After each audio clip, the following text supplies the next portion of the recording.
Welcome, everyone.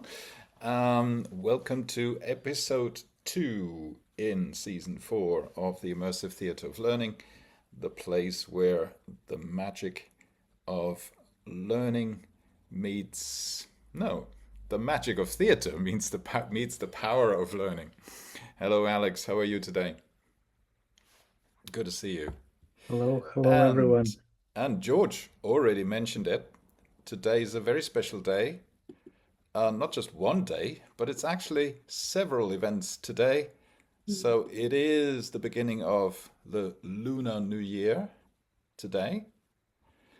It is also Global Tourism Resilience Day by the United Nations. I think Alex knows a thing or two about resilient tourism.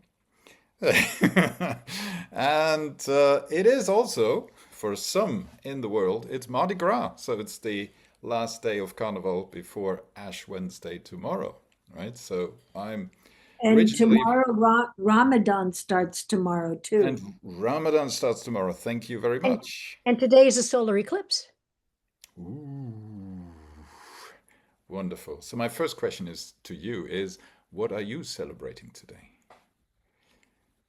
Um,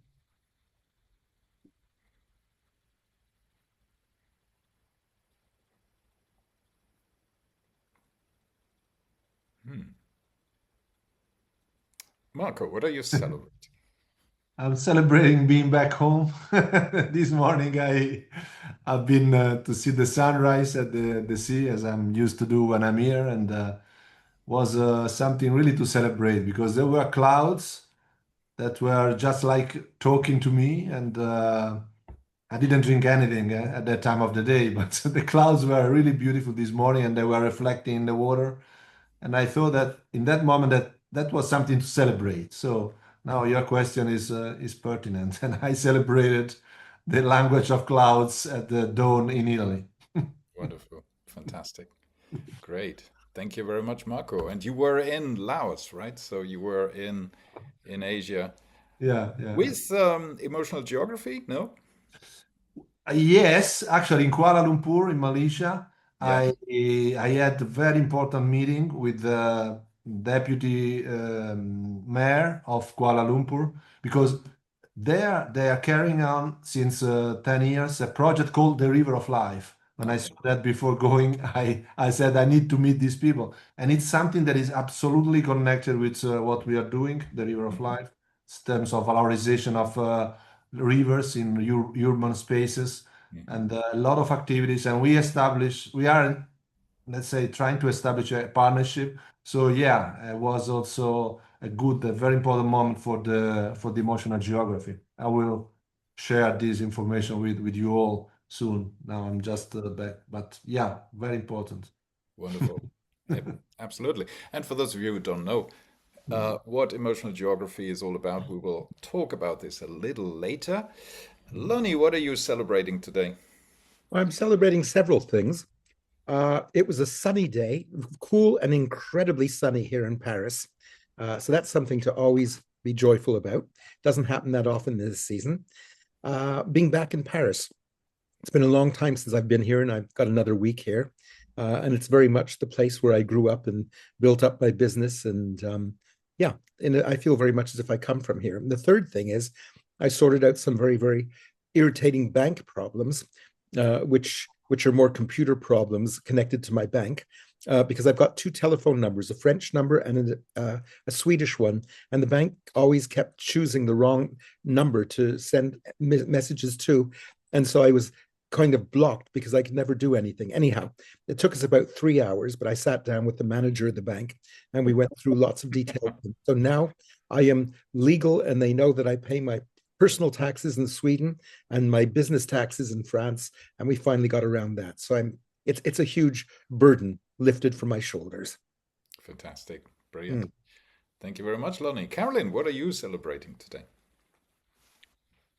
just being here and being in pretty good health, and the warmer weather helps, and I'm sitting down and just being present, and that's what I'm celebrating. Okay, fantastic. Wonderful. And Alex, let's hear from you. Good question. I guess like celebrating everything, right? From solar eclipse to Chinese New Year. But I guess it will, it all comes up to people. Today, surprisingly, so many events, and I apologize, I will have to switch off in like 10 minutes. I have Estonian class. So Estonian, and there was another event right before this event, and then there was a World Resilience Tourism, whatever day in the morning, United Nations, all these ambassadors talking about like what they wrote on pieces of paper, and things like that. But very cool to see different parts of life. Wonderful. But we're grateful that you're here, even if it's for Happy 10 to see minutes. you. And thanks for coming. George, what are you celebrating? Well, I just put in the chat here, staying alive one more day. Now that I've started my 89th year, I can't believe where the time has gone. But the terrible thing about this age is that the news that you get in your emails is about everybody else my age dying. This is I don't know how long I'm going to live, but that's life. But somebody once told me, and I believe this: if you live through February, you're going to live another year. At least that's for those of us who came from the north of the USA back in that time. So I'm looking for another year and riding that stallion into the future with the Chinese friends I have. Thanks. Wonderful. Thanks. Welcome also to Aliona, and who's traveling, I believe, and so maybe not on camera today. And welcome to Andrew. So if you can switch on your camera, that would be wonderful. Hello, Andrew. Yeah, we just talked about the coincidence that it's Chinese New Year or Lunar New Year, and it is also Mardi Gras, and it's also global, what is it called? Tourism Resilience Day by the United Nations, solar eclipse. And the question was, what are you celebrating personally today?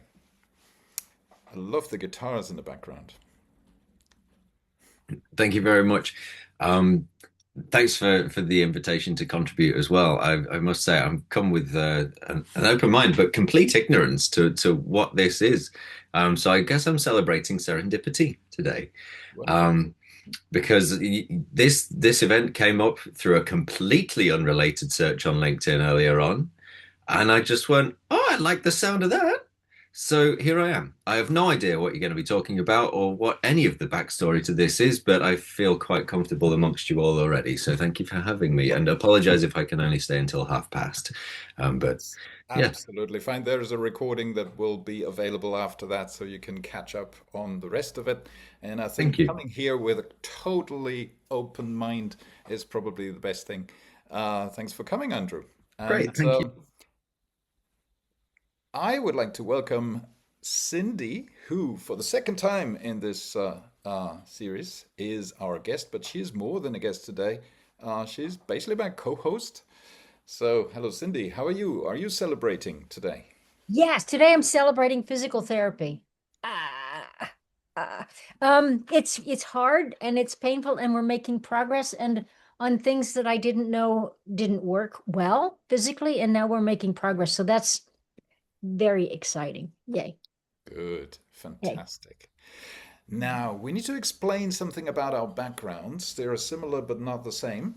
And they are actually about where we both live. And they're also unfinished paintings.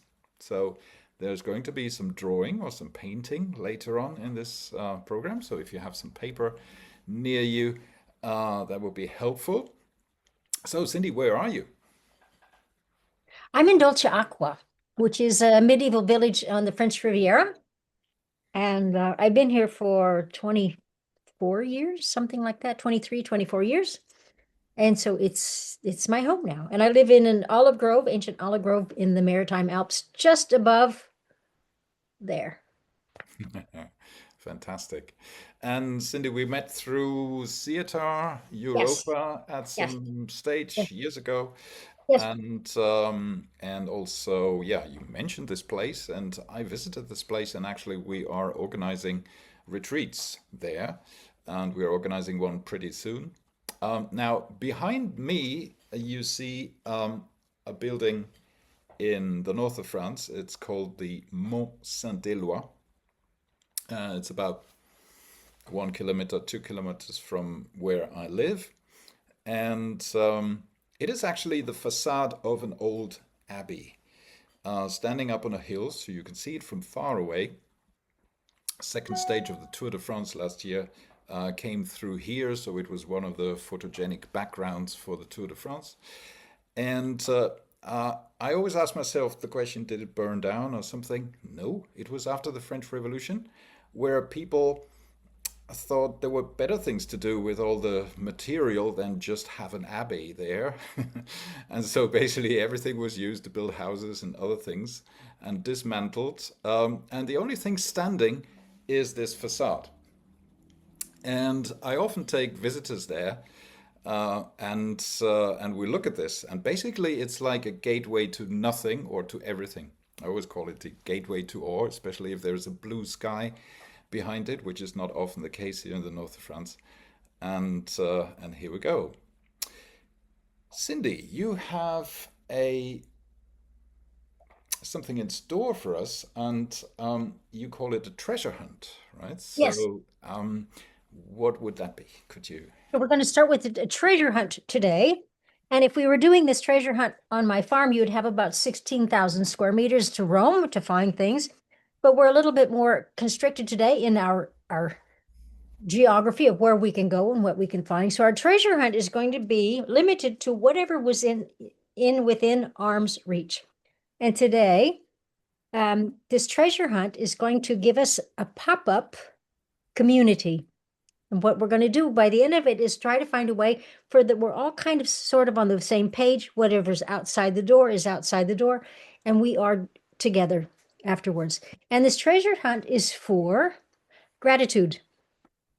So as you look around your desk, there are all kinds of things on your desk that could remind you of a place and time that you're grateful for, or an event that happened to you, or a person, or maybe it's a metaphor.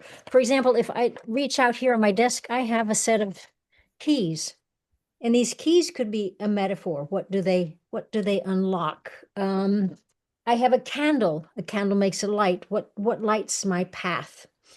But today, I think what I want to grab is this tool. And what I'm going to do is explain to you why I'm grateful for this tool. And while I'm doing this, you can search around your desk and look for whatever you might be for you. And what I want to do is I want to hold the idea, the feeling of gratitude for 17 seconds. Why? Greg Braden is a biologist, and he does a lot of research about brain chemistry. And the one thing that he's working on is that if you can hold a feeling for 17 seconds, it changes your brain chemistry. So as I tell my story, I think Bernd has a timer, maybe, that he can, no? Never mind. Just play along with me, Bernd, and try to give me 17 seconds. And I'm going to talk about why I'm grateful for this tool. It's longer than 17 seconds. That's all right. So I get myself in trouble a lot, thinking in my brain, trying to figure out things. And I find that if I use this tool, it can very easily help me write down ideas, collect thoughts, put together ideas. And I'm so grateful that I have this silly little tool on my desk handy whenever I need it and whenever I need to feel gratitude, because it can really help me clarify what's in my mind. So that is my treasure hunt today for gratitude. What is yours? Wonderful. Who's next? Have you found something? Carolyn, you're on mute. Yeah. So mine is right there. It's actually a card that I framed. It's a cutout from Japan. I lived in Japan a couple of years and continued to go back and work there and stuff.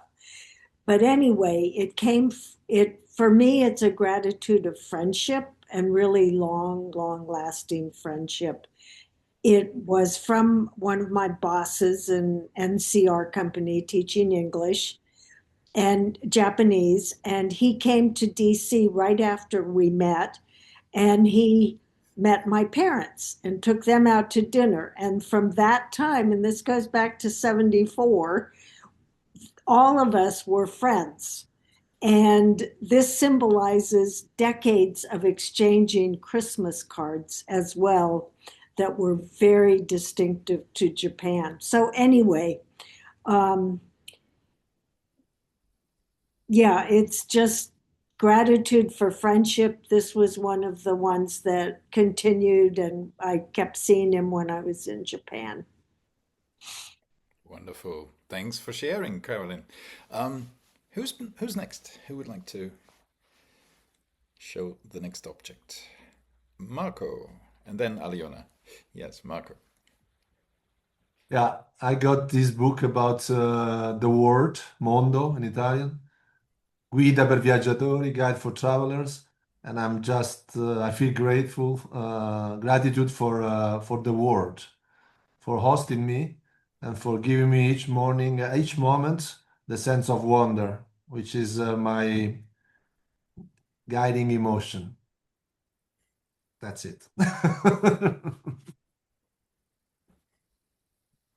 Okay, thank you very much, Marco. Thanks for sharing. And Aliona, welcome to the session. Hello, thank you. I'm not at my desk because I am traveling. I am in Belarus visiting my parents, and I look around me. I'm grateful for everything I see here, that I have home and my parents and my grandfather in one place and that I can go back to. But I want to share this object that I have next to me. If you see, like it's cookie with some seeds. I'm grateful I have one left because now I can share it with you. This is a cookie that my friends gave to me yesterday night. I had a long journey. My flights were delayed. I waited in Copenhagen for 8 hours for the connecting flight. So I was supposed to be in Vilnius by noon. Yes, no, it was the day before yesterday, on Sunday by noon. And I was supposed to see some friends there, spend time with them until evening, and then take a bus to Minsk, to Belarus.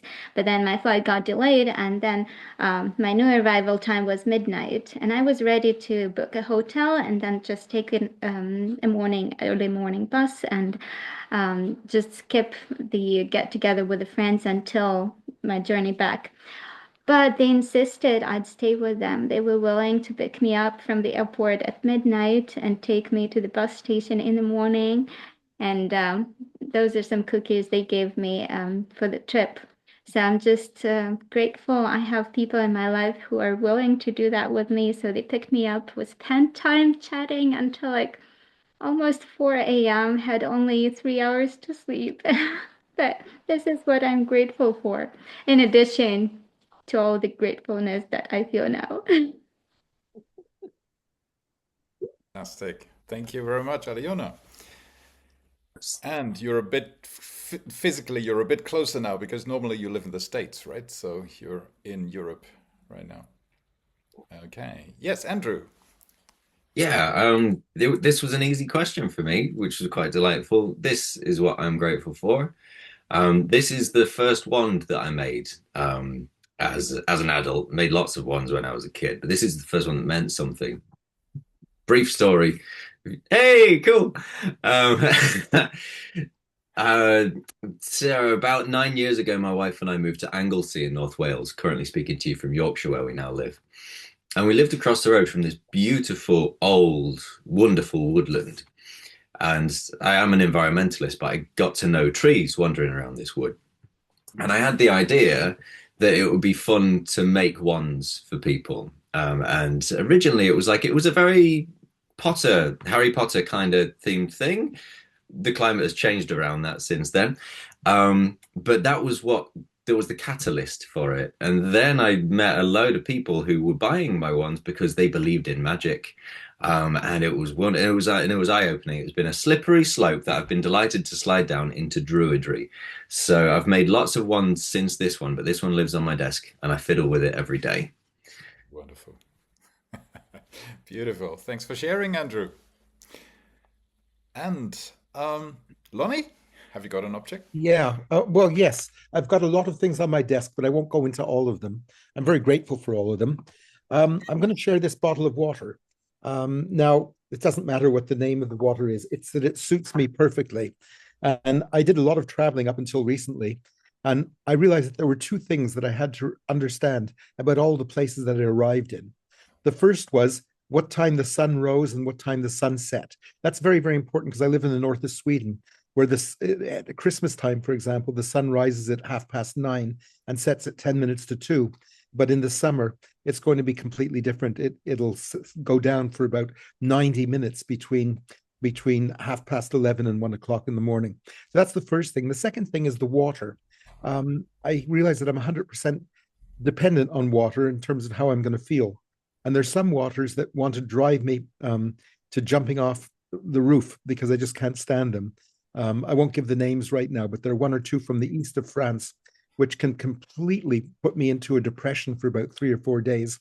And this one actually is very, very invigorating.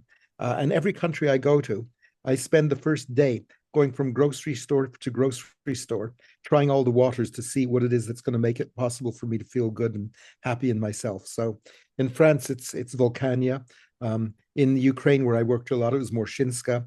And every country has different brands of water, which connect me to myself, to the earth, and it gives me the right chemical compositions that I really feel all powerful in the nicest possible way.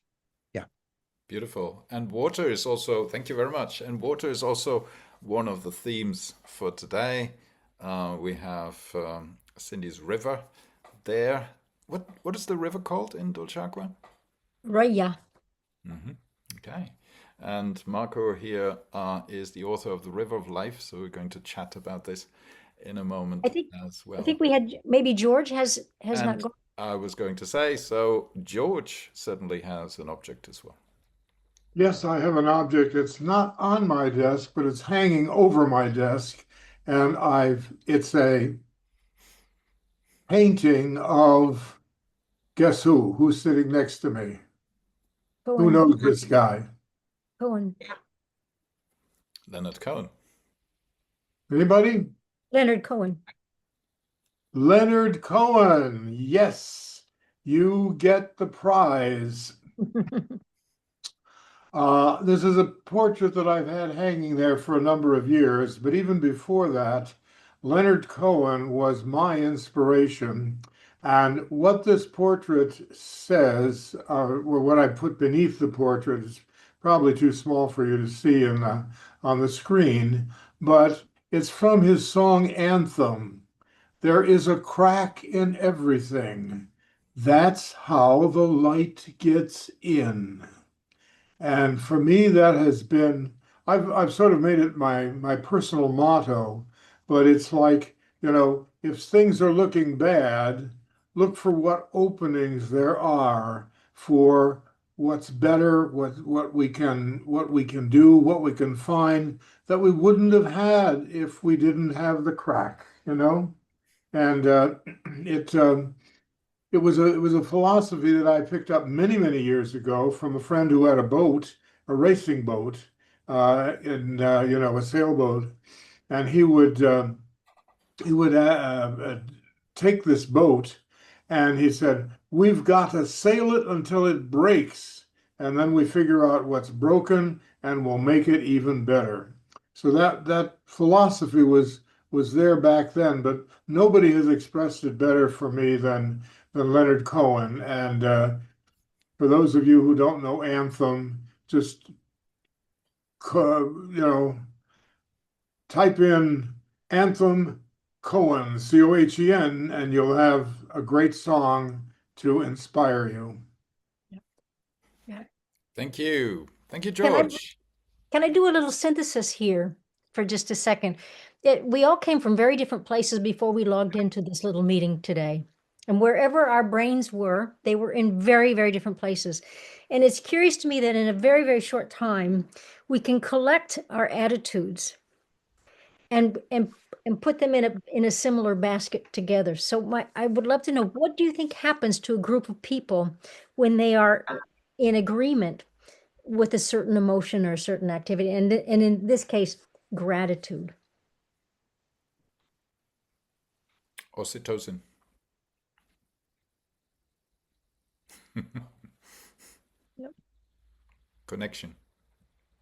And that's why I wanted to call it a pop-up community, because yeah, half an hour ago we were not a community, and now in many ways we are.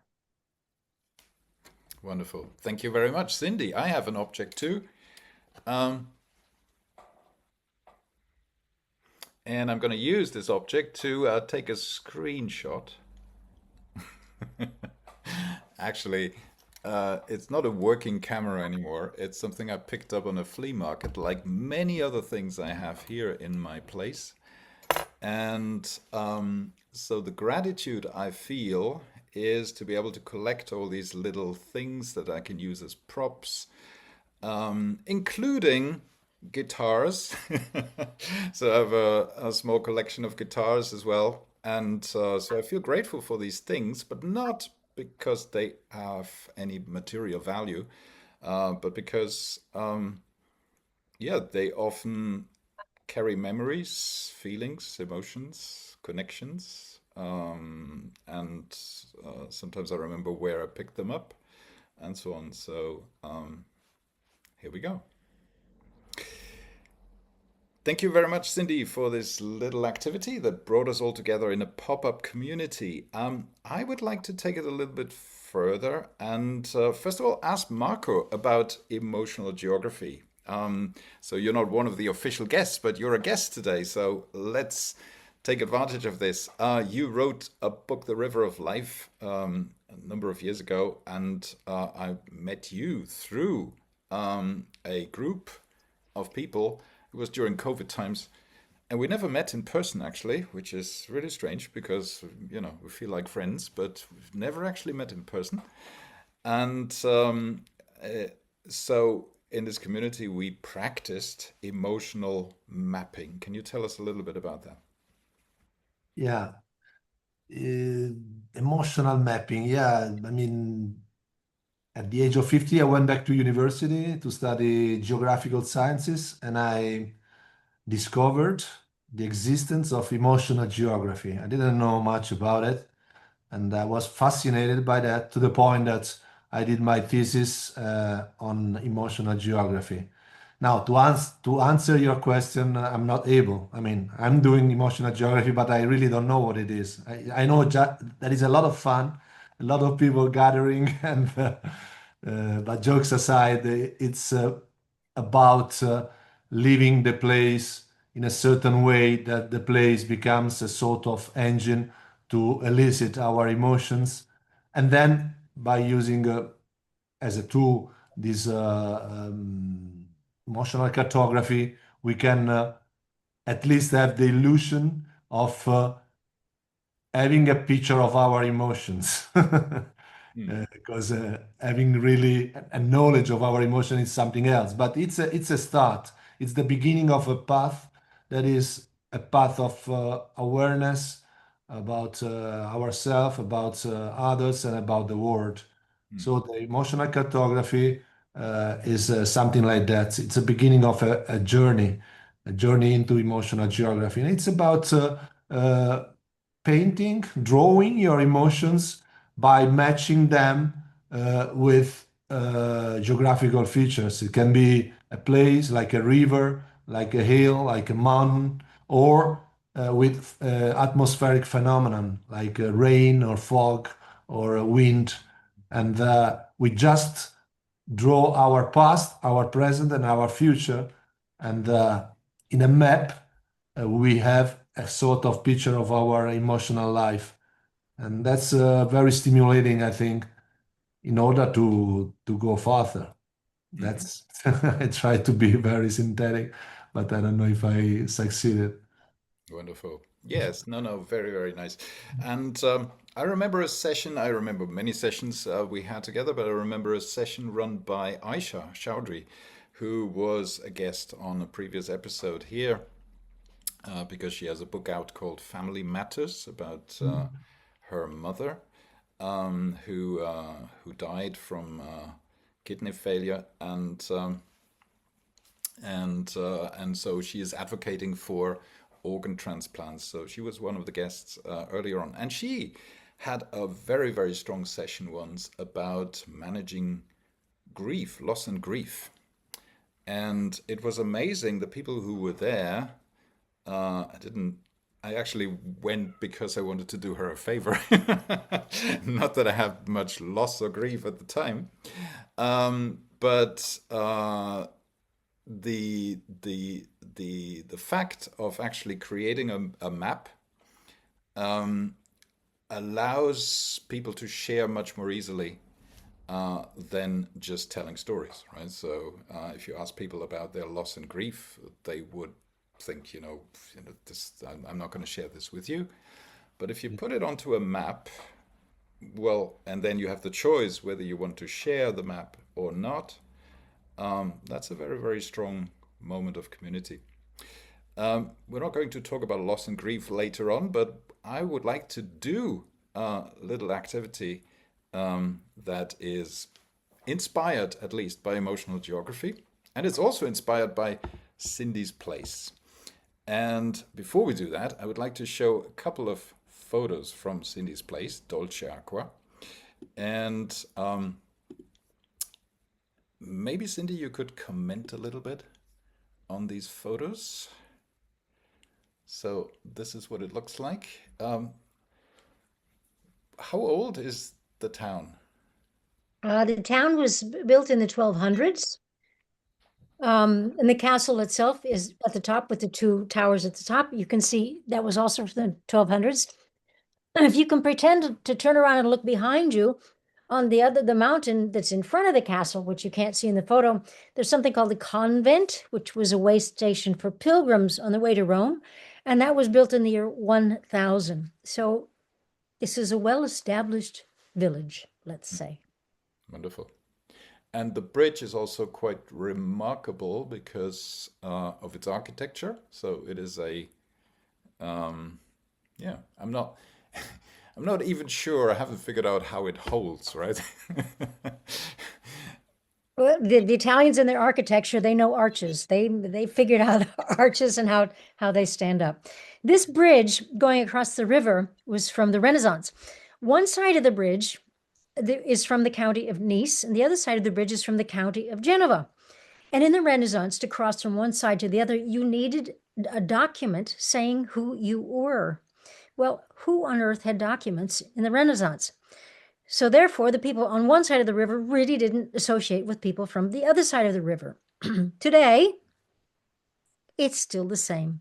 I lived on one side of the river for 9 years, and I still don't know people who live on the other side of the river.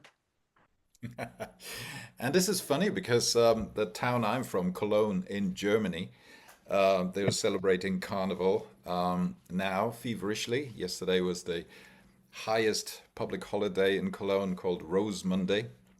Yeah. And the two sides of the Rhine, the side where the cathedral is the right side, and the other side is the wrong side, or as they say in Cologne dialect, Schelsig, so the stupid side. And I am from the right side of the river, of course.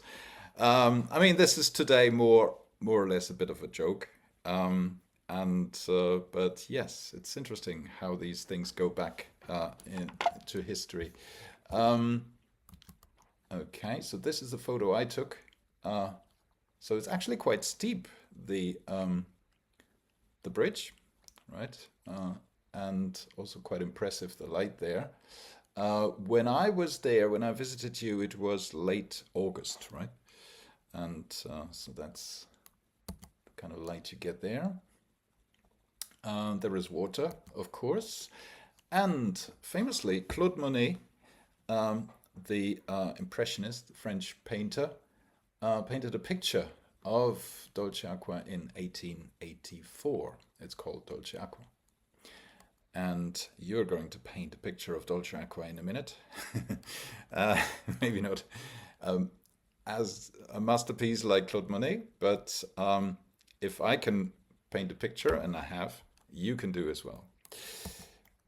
And there is a funny little thing there that you can see for tourists. So a frame, Cindy. You're on mute. It would have been pretty much the place where he was standing when he painted his picture. Yeah, absolutely. And today he is in the water. So for the tourists, they put Monet in a boat there painting the landscape. But the boat is a little bit under the water, but he is still painting. And here we go. So the most amazing thing about Dolce Aqua was when you actually go into the village. It almost feels like going inside somewhere. It's really immersive, right? So, and also very old. And there are these archways, right, between houses. Do they have a function? Yes, these are the buttresses. They're flying buttresses, and they're put between one building and the other because we're in an earthquake zone, and it's to keep the buildings in place. Where you see the umbrellas, those would be flying buttresses above the umbrellas that have all been connected together, and people eventually build apartments on top of those buttresses. Wonderful. And there was a very nice little place called the Visionarium, right? Yes, yes. And that is a local artist who made this representation. And inside it's very retro today, a 3D cinema, right, where you have to wear those glasses, and the guy actually makes his own videos, 3D videos of the surrounding area. Some doorways there, and this is the castle. So when you get up to the castle, it looks like this. Is a ruin today. And this is your place, right? So yes. That's a little video, and I would like to play it in silence because it's actually about silence.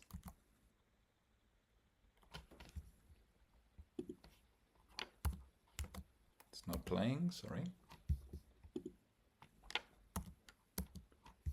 Okay, the video is not playing, sorry. The video is not playing, so anyway, so I won't try. But actually, when you are there, you actually hear next to nothing, right? So, and sometimes you hear nothing. Except maybe the wind. And this is Dolce Aqua in the evening. Okay, now, what I would like us to do is the following. I made a little painting myself of a river, of a castle, the bridge, and the houses up the hill. And they can all be kind of metaphorical. So my question to you is, what is the river you need to cross? What is your bridge? What is the castle you would like to reach? And what are the little stops on the way? What are the little houses? So where do you get some,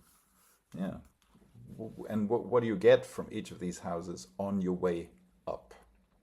So if you like, grab a piece of paper and a pen or a pencil and draw a hill and a river and a bridge and a castle and a few houses. It doesn't have to look like this.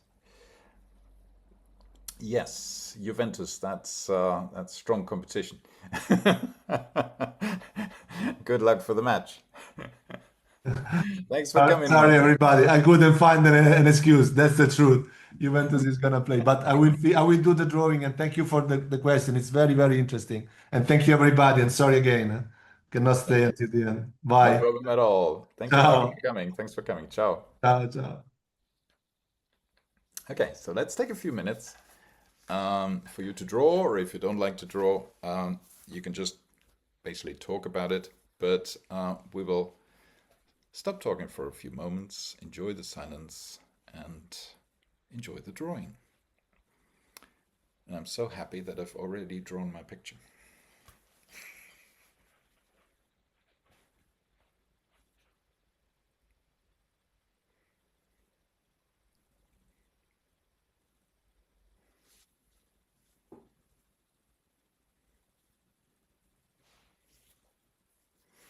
It's evening now in Dolce Aqua, we can see.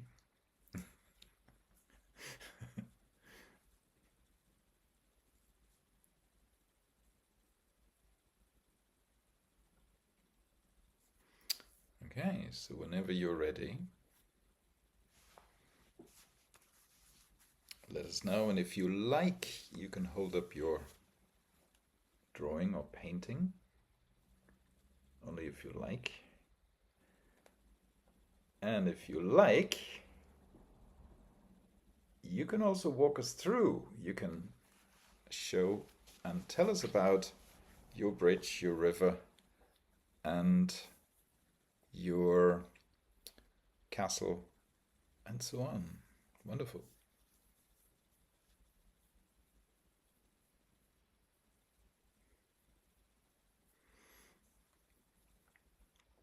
And whoever would like to share, just open your mic and share.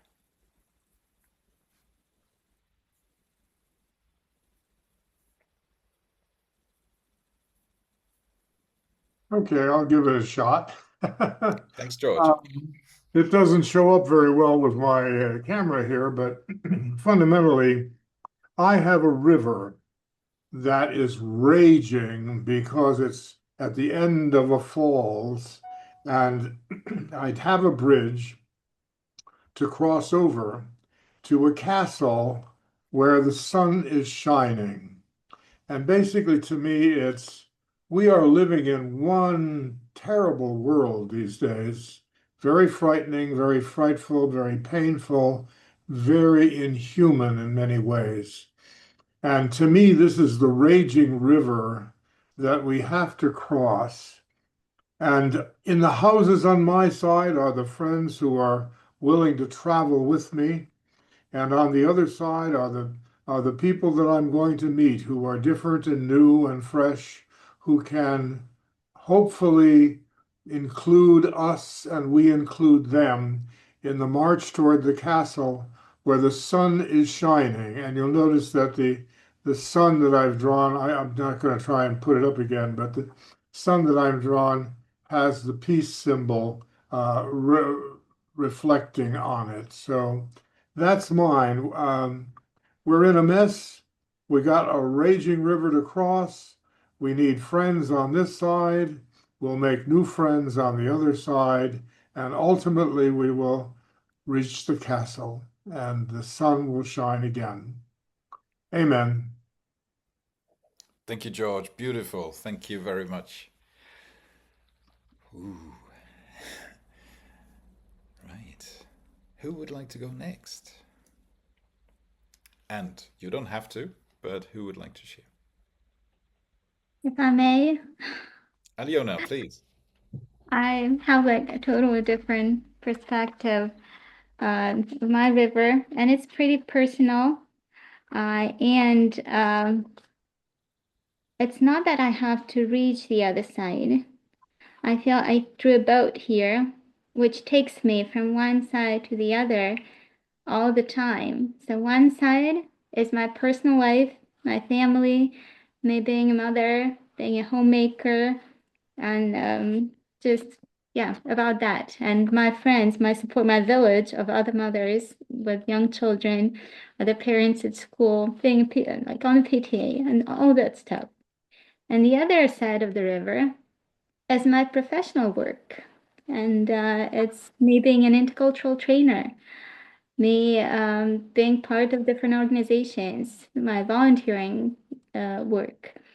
And I do go to both sides all the time, but I feel it is difficult to have a solid bridge that would combine those roles and I can live them out without feeling guilty for one of them when we're feeling like I'm not doing enough for one of them. And at the same time, to be able to have a community that is part of both of the sides of this river, and hoping that bridge would be able to help them cross it from one side to the other. Beautiful. Thank you very much for sharing, Iryna. And I think many of us can relate to this, right? The two sides of our river. Oh, and I wanted to mention that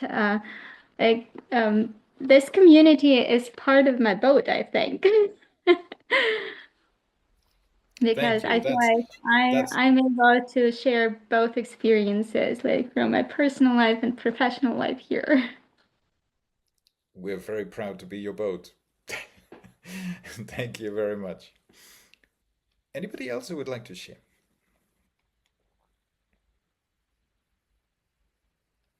Cindy. Yeah, I kind of changed your assignment a little bit. I started to draw, but I'm such a terrible drawer that I decided I would put up this picture instead. And this is the view that I have out my window right now. I know people in this village. It takes when I tell the story that when it take for me to walk from this end to that end of the village, it's a kilometer, it takes me about an hour because you stop and you talk to everyone. And everybody, it's amazing. As soon as you give a smile, you get one back. And I don't know if that's Italian or if that happens worldwide. I don't know. But the kindness in this village that happens lifts me up. Yeah. Beautiful. Yes. And it's also because it's kind of between a village and a town, right? So it has the aspect of a village. The place where I live is outside a bigger town. And I realized recently that, yes, I would like to live in a place, and I am living in a place right now, where you say hello to strangers in the street, right? In a big town, you wouldn't. But here, everybody says hello. And sometimes more than that, right? Small talk or a question or or somebody, if somebody needs help, you help them. And so you feel connection even with people you don't know. Wonderful. Thank you very much for sharing, Cindy. Anybody else would like to share? Nobody needs to. Carolyn. Mine is mostly words interposed on the Castle River Bridge, etc. I think it gave me some clarity. I've been in a big muddle as I'm the matriarch of the whole family now and know all the stories, and I'm capturing the final capturing of the family history, not for my generation, but the couple layers below. And that's my castle, to capture it so it'll be packaged, it'll be done. So the river I took as kind of a barrier. I liked Iryna in terms of it facilitated your journey. But for me, looking at it as a barrier versus the bridge, at first it was too much material, then it was time, then it was curiosity, and then it was just overwhelm. And the bridge that kept me going or got me across was encouragement. And some of that is from some historical societies on Lake Zurich. That's where my grandfather was born. And a lot of the material is in German, which I also know. But just a sense of commitment. And then this encouragement gave me pleasure. I'm now a member of the Swiss Club of Washington, D.C., nice group of people. And so that was my bridge. And some of the way stations, I like that because there have been pauses and other projects. I'm very active in Theater USA, which can be a huge way station. Rabbit holes, I'll get so interested, oh, let me Google that and find out what happened in that Swiss town, canton, in whatever date. But they're all serving a purpose, and I am immersed in a CITAR USA project right now, but slowly, I'm ready to send most of the material off to these historical societies and capture more for my relatives. If one person in one generation has any interest at all, that's a win. Otherwise, it's at least a try. So that's me. Beautiful. Thank you so much, Carolyn. Thanks for sharing. Lonnie, would you like to share Yeah, something? I don't know how interesting this is going to be because it's very, very undefined. Um, yeah, I just did this in a very, very sort of, I think what might be most interesting for me in this, having drawn this, is the process of having drawn it, where I wasn't able to decide anything, but I just let the pen just do whatever it did. And I was as surprised as anyone else to see what it was doing. I wasn't able to make a bridge because I don't feel that I have any bridges at the moment. I feel that there's a pathway that leads to the river. The river isn't particularly violent, it's just there. And I just have to make a conscious decision to go into the river and somehow feel that whatever forces there are around me are making me sufficiently indestructible so that I get to the other side of the river. I didn't have a castle either. I had a lot of very squiggly buildings there, and I didn't know what each one was, but each one was a mystery. And it was very much as though at this moment in time, willpower is not going to help me at all, nor is a clear vision of where I want to go. I've just got to keep moving ahead and remain completely open to everything that presents itself. And there'll be lots of mysteries which reveal themselves to me. But the important thing is just to be 100% attuned to whatever it is that manifests itself. So it's a period of both confusion and openness. Yeah, and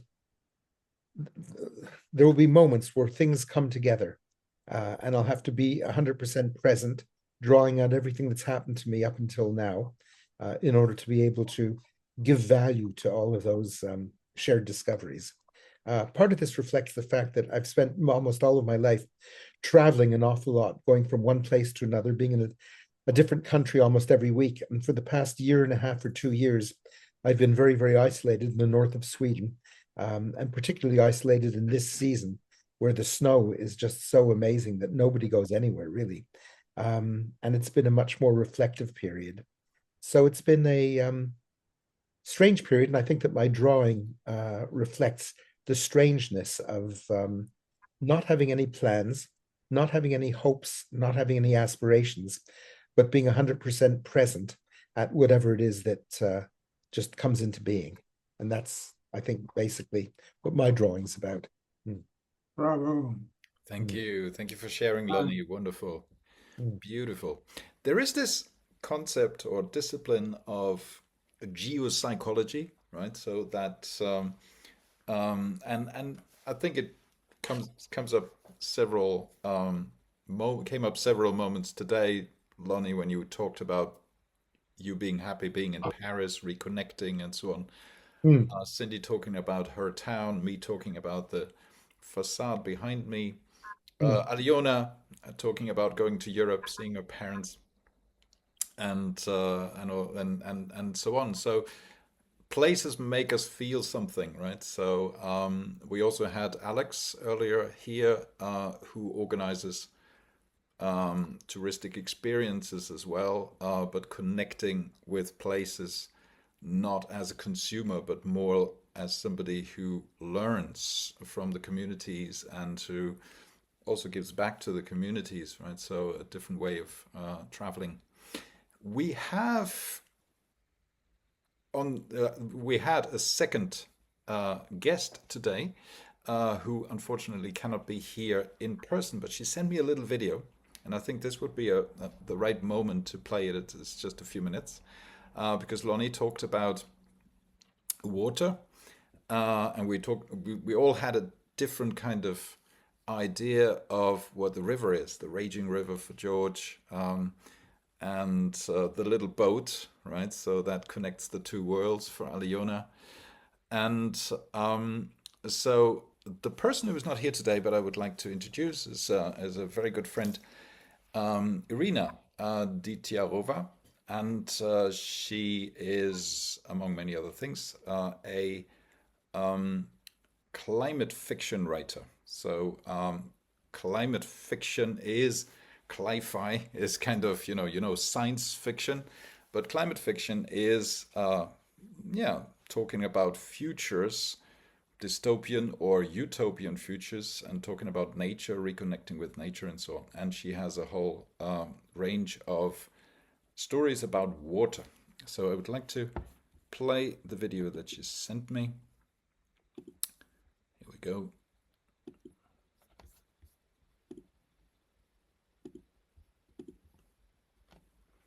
Time is one of my most beloved concepts in our perception of the universe, and water is my most favorite substance in the entire universe. Time's arrow is the only way of life that we know. Things start, develop, decline, and end. Living beings are born, grow, age, and die. Entropy rules everything, and we cannot make the time's arrow fly backwards. Things cannot be undone, decisions cannot be unmade. Cause and effect have an irreversible order. The combination of both concepts sends me on a metaphysical journey every time I think of it. When I put my hand down into a water stream, then get a handful of it, and it runs away through my fingers, I think of time and its similar properties. Both are fluid, both seem to have a beginning and an end, yet are in fact cyclical. We live in the flow of both. Water is in us and around us. It permeates everything to an extent that we don't think too much of it and don't notice it unless or until it hits us with the extremes. Dehydration in the human body or drought in nature. Tears we cry when we are hurting, and heavy rainfalls that turn into floods, taking away lands and lives. In the words of Masaru Emoto, we exist mostly as water. A deeper dive into the research of visionaries like Emoto inspired a few of my cli-fi short stories, where water is portrayed as a religion, a language, and even an omniscient entity. Okay. Here we go. Unfortunately, we cannot ask her any questions. Yes, George. I have one more thing that I'd like to share. As we went through this conversation, and what arrived in my mind here was we talked about gratitude at one point, and then we talked about the bridges across the river. And I wanted to share with you, and I'll just put it in the chat and send it to you. I did in 2023, I gathered all my reflections and the poems that I had written, and they're largely about people who had mentored me, helped me, encouraged me, taught me over the years the precious things that I carry with me. And it was a wonderful experience just to reflect on that and feel those people, many of whom are not alive anymore, but feel their life force continuing on in me. So I'm gonna put that little collection in the chat, and if you want to download it, you can. But to me, and the name I've given to it is not gratitude, but gladitude. Mhm. Gratitude is what makes us happy. So I hope you enjoy this, and maybe it'll give you a sense of thinking about who are those people who are gone now, but they're still with me. They're still driving me. They're still part of me. Mhm. So I just sent it in the chat now. So. Fantastic. Thanks for sharing. And yes, I sometimes get a glimpse of your poems on LinkedIn, and yeah, very, very interesting. Thank you. I've been called a haiku maniac.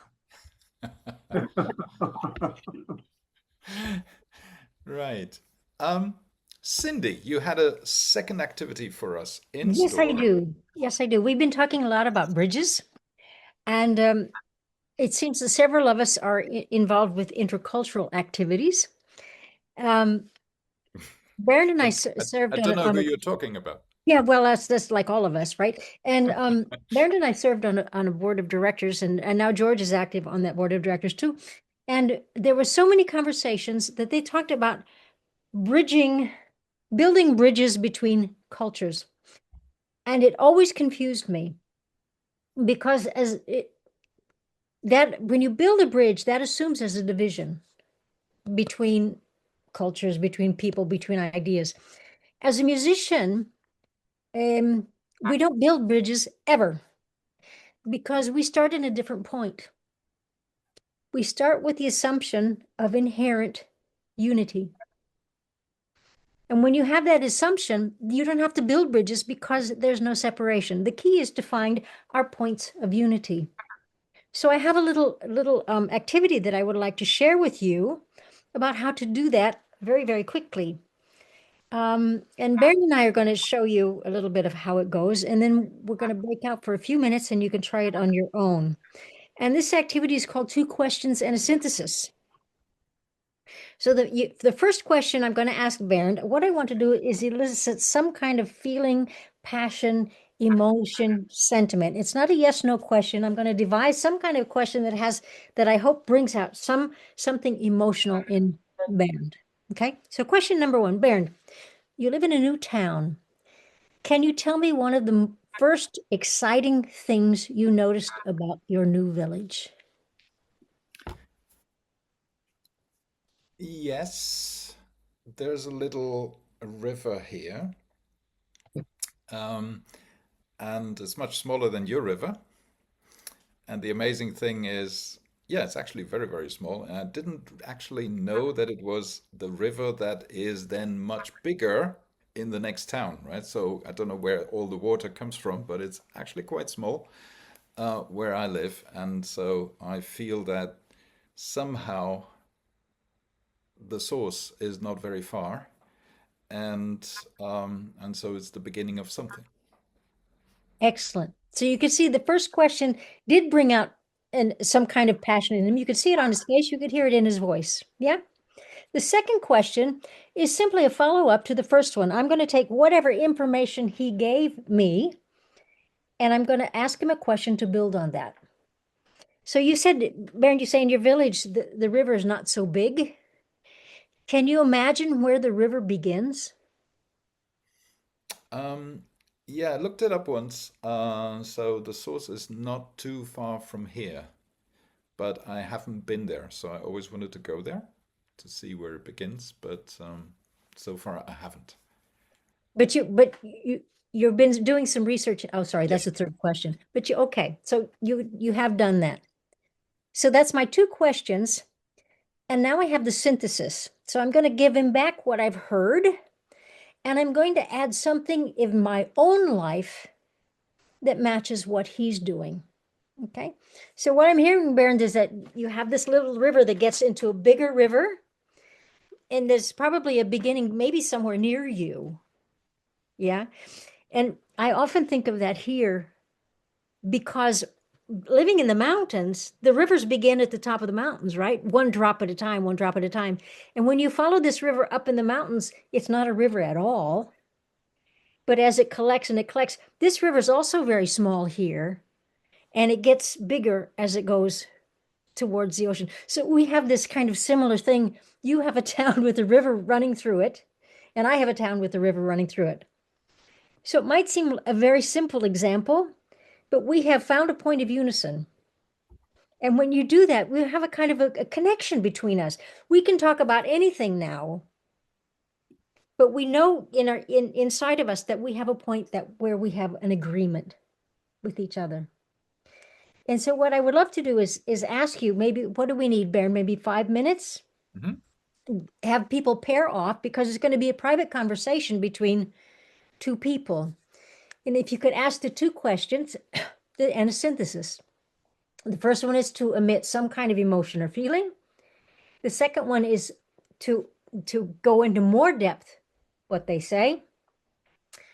And the third thing is a synthesis of what they said and add a part of your life so that you find a point of unison between them and you.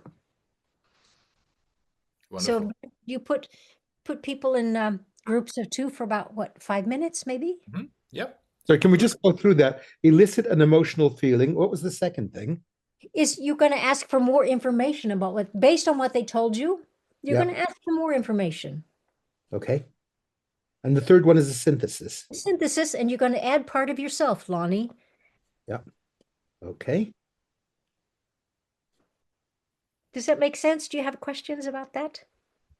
It's just a question of how wide the first question is, eliciting an emotional feeling. You asked Bernd about what would be the first thing that he would notice in a new town. Should we just make up our own? Yep. Make up your own. Absolutely. Absolutely, Lonnie. Okay, got it. Good. Okay. Great. I'm going to send you into breakouts now. So you're going to be paired up with one person in this room. Enjoy the conversations and the connections.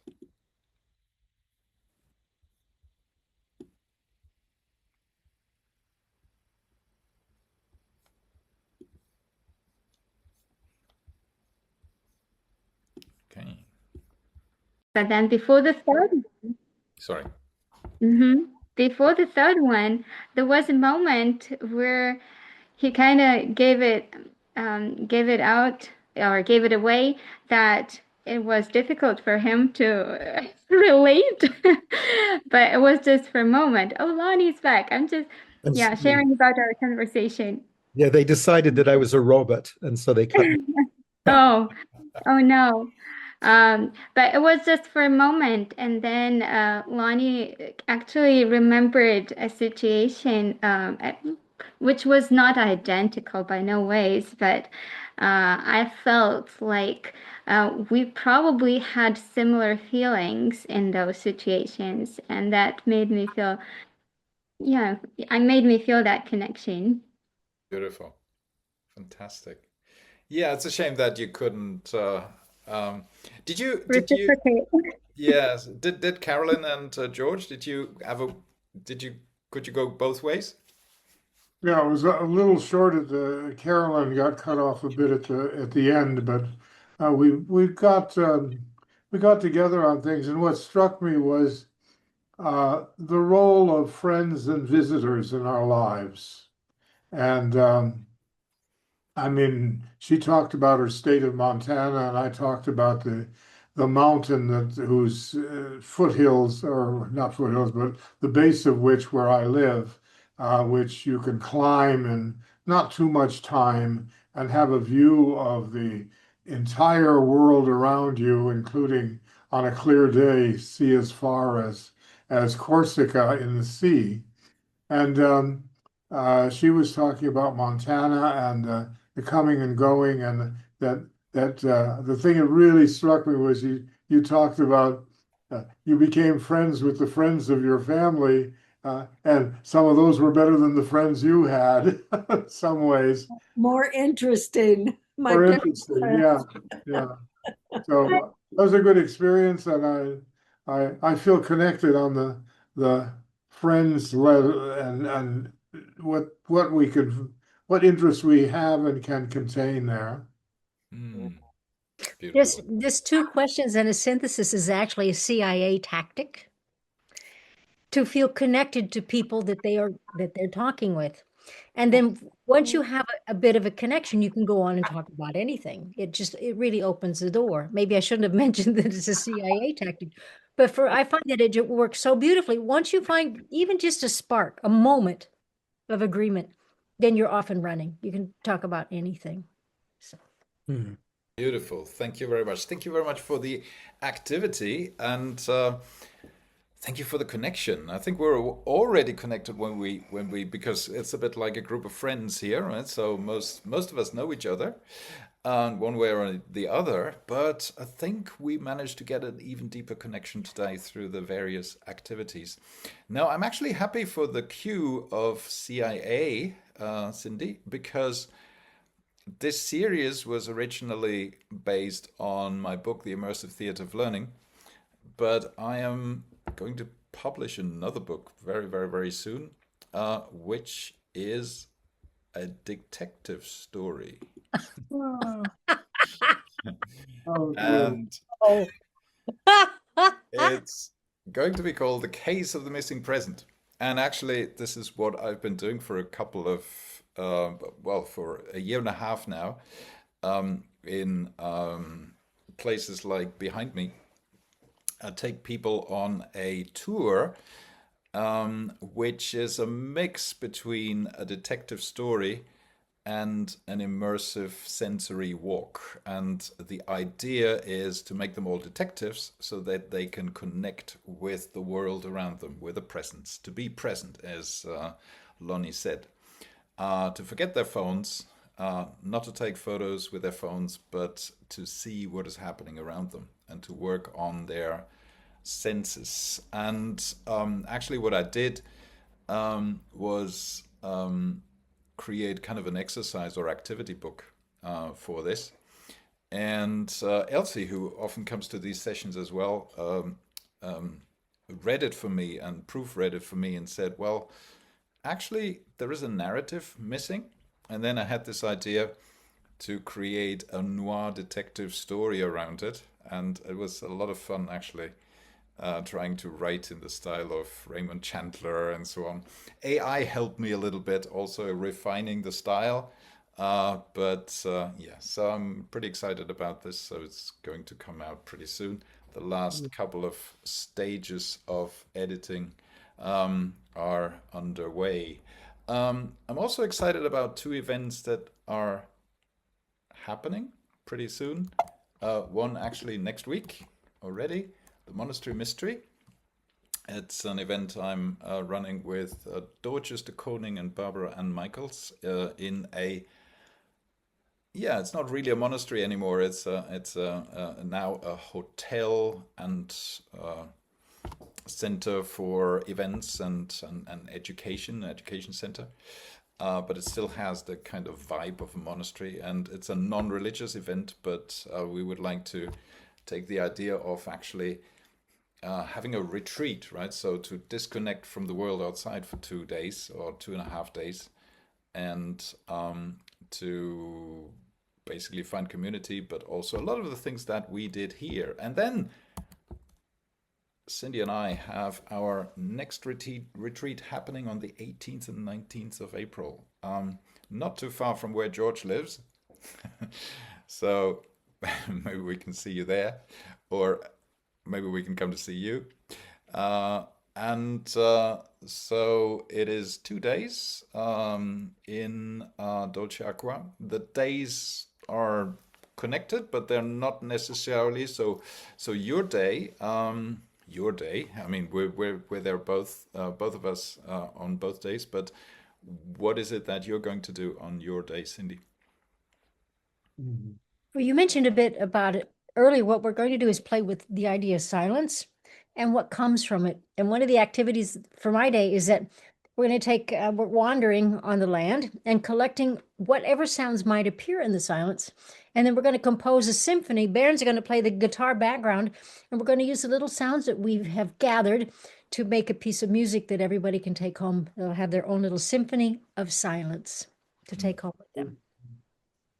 Yes, and I'm going to do the activity, the drawing activity, but actually on location, right, where people are actually facing the river and the bridge, and then take people inside the village, and will be some kind of scavenger hunt for gratitude up to the castle. And the castle that you saw in the photos earlier on is a beautiful spot for theater. So it is almost like a stage, and there will be some improv theater inspired activities for connection as well, for connected thinking, for the yes and not the yes but, and so that will be my day. Yes, George. We can. I would just like to, I think we're pretty close to the end here. I would like to say thank you, a little gratitude for what we did this evening, because it gave me some practical looks at things I've been learning. You know, I've been learning about culture from neuroscience, and the fact is that when you tell me your story and I tell you my story, these get embedded in our mirror neurons, and you become part of me and I become part of you. And I think that's the power of this kind of connection. And Cindy mentioned this to me once upon a time, and maybe she can say it a little more clearly than I do. But when a musician is playing his song and the audience is listening, they're both connecting also in this way with each other. Maybe you could say it better than that, Cindy. Yeah, we collect biologically, metaphysically. We even can synchronize heartbeats. And when you have 1,000 people in a room with a synchronized heartbeat, that's pretty powerful stuff. If I can just say something very quickly about that. One of the most astounding, I've had two astounding experiences which were basically the same. One was seeing Janis Joplin at the Royal Albert Hall in London. You all know, you've heard of Janis Joplin, have you? Yeah. Okay. Yeah. And it was incredible. We could only breathe. There were hundreds and hundreds of us in this room. We were only able to breathe at the moments when she breathed. Somehow there was a kind of connection between us and her, which made it impossible for us not to be inside her physiological movements. So that was the first experience. The second experience, which was a much more frightening one, was in Northern Ireland, where I saw a speech given by the Reverend Ian Paisley, who was an extreme right-wing Protestant preacher. And he somehow changed the rhythm in each sentence, so it actually induced a kind of panic in us.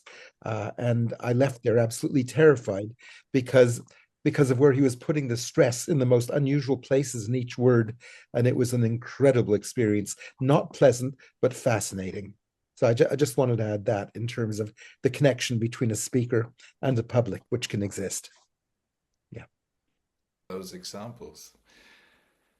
Wow, thank you very much for making this session so powerful with your contributions. And thank you so much. Have a wonderful evening or a wonderful day. Thank you. Afternoon for you, Carolyn. And we'll connect again. So there will be another episode in March. I already know the guest, but not the date. The guest is Adis Fremont. And she runs a course. It's not really a course, but she runs something that's called Design Your Life, which is based on a best-selling book. And and she will share some ideas about this. So the date will be published very, very soon. Thank you very much. The recording will be available also very, very soon with Iryna's little clip in a better sound and better version. Thank you so much for coming, and have a peaceful, wonderful evening.